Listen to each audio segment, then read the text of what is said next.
Chapter 96. The Try-Works. Besides her hoisted boats, an American whaler is outwardly distinguished by her try-works.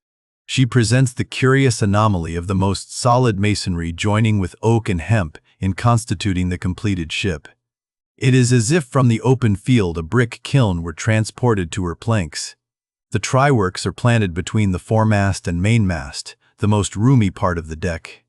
The timbers beneath are of a peculiar strength, fitted to sustain the weight of an almost solid mass of brick and mortar, some 10 feet by 8 square and 5 in height. The foundation does not penetrate the deck, but the masonry is firmly secured to the surface by ponderous knees of iron bracing it on all sides and screwing it down to the timbers. On the flanks it is cased with wood, and at top completely covered by a large, sloping, battened hatchway. Removing this hatch, we expose the great trypots, 2 in number, and each of several barrels capacity. When not in use, they are kept remarkably clean. Sometimes they are polished with soapstone and sand, till they shine within like silver punch bowls. During the night watches, some cynical old sailors will crawl into them and coil themselves away there for a nap. While employed in polishing them, one man in each pot, side by side, many confidential communications are carried on over the iron lips. It is a place also for profound mathematical meditation. It was in the left-hand tripod of the Pequod, with the soapstone diligently circling round me, that I was first indirectly struck by the remarkable fact that in geometry all bodies gliding along the cycloid, my soapstone for example, will descend from any point in precisely the same time. Removing the fireboard from the front of the try-works, the bare masonry of that side is exposed, penetrated by the 2 iron mouths of the furnaces directly underneath the pots. These mouths are fitted with heavy doors of iron. The intense heat of the fire is prevented from communicating itself to the deck by means of a shallow reservoir extending under the entire enclosed surface of the works. By a tunnel inserted at the rear, this reservoir is kept replenished with water as fast as it evaporates. There are no external chimneys, they open direct from the rear wall. And here let us go back for a moment.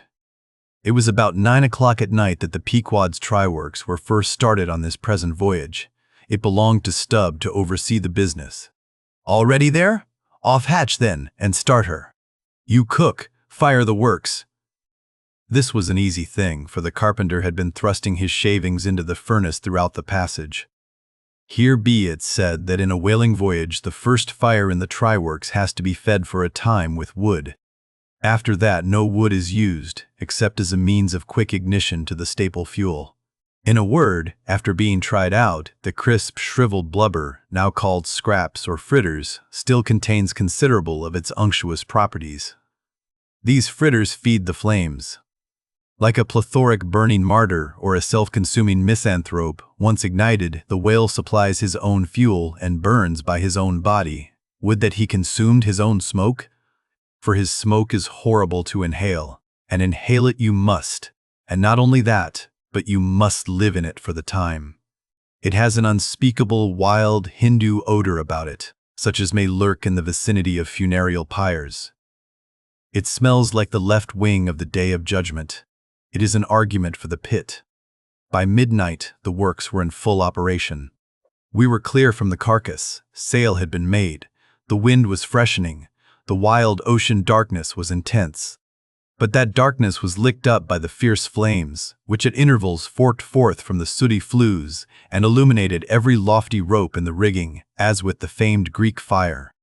The burning ship drove on, as if remorselessly commissioned to some vengeful deed. So the pitch and sulphur-freighted brigs of the bold Hydriote, Canaris, issuing from their midnight harbors with broad sheets of flame for sails, bore down upon the Turkish frigates and folded them in conflagrations. The hatch, removed from the top of the works, now afforded a wide hearth in front of them. Standing on this were the Tartarian shapes of the pagan harpooneers, always the whale ship's stokers. With huge pronged poles they pitched hissing masses of blubber into the scalding pots, or stirred up the fires beneath, till the snaky flames darted curling out of the doors to catch them by the feet. The smoke rolled away in sullen heaps. To every pitch of the ship there was a pitch of the boiling oil, which seemed all eagerness to leap into their faces. Opposite the mouth of the works, on the further side of the wide wooden hearth, was the windlass. This served for a sea sofa. Here lounged the watch, when not otherwise employed, looking into the red heat of the fire till their eyes felt scorched in their heads. Their tawny features, now all begrimed with smoke and sweat, their matted beards, and the contrasting barbaric brilliancy of their teeth, all these were strangely revealed in the capricious emblazonings of the works. As they narrated to each other their unholy adventures, their tales of terror told in words of mirth, as their uncivilized laughter forked upwards out of them like the flames from the furnace, as to and fro in their front the harpooneers wildly gesticulated with their huge pronged forks and dippers, as the wind howled on and the sea leaped and the ship groaned and dived, and yet steadfastly shot her red hell further and further into the blackness of the sea and the night, and scornfully champed the white bone in her mouth, and viciously spat round her on all sides. Then the rushing Pequod, freighted with savages and laden with fire and burning a corpse, and plunged. So seemed it to me as I stood at her helm and for long hours silently guided the way of this fire ship on the sea. Wrapped, for that interval, in darkness myself, I, but the better saw the redness, the madness, the ghastliness of others. The continual sight of the fiend shapes before me, capering half in smoke and half in fire. These at last begat kindred visions in my soul, so soon as I began to yield to that unaccountable drowsiness which ever would come over me at a midnight helm. But that night, in particular, a strange, and ever since inexplicable thing occurred to me. Starting from a brief standing sleep, I was horribly conscious of something fatally wrong. The jawbone tiller smote my side, which leaned against it. In my ears was the low hum of sails, just beginning to shake in the wind. I thought my eyes were open. I was half conscious of putting my fingers to the lids and mechanically stretching them still further apart. But, spite of all this, I could see no compass before me to steer by, though it seemed but a minute since I had been watching the card, by the steady binnacle lamp illuminating it. Nothing seemed before me but a jet gloom, now and then made ghastly by flashes of redness. Uppermost was the impression that whatever swift rushing thing I stood on was not so much bound to any haven ahead as rushing from all havens astern. A stark, bewildered feeling, as of death, came over me. Convulsively my hands grasped the tiller, but with the crazy conceit that the tiller was, somehow, in some enchanted way, inverted. My God! What is the matter with me? Thought I. Lo! In my brief sleep I had turned myself about, and was fronting the ship's stern with my back to her prow and the compass.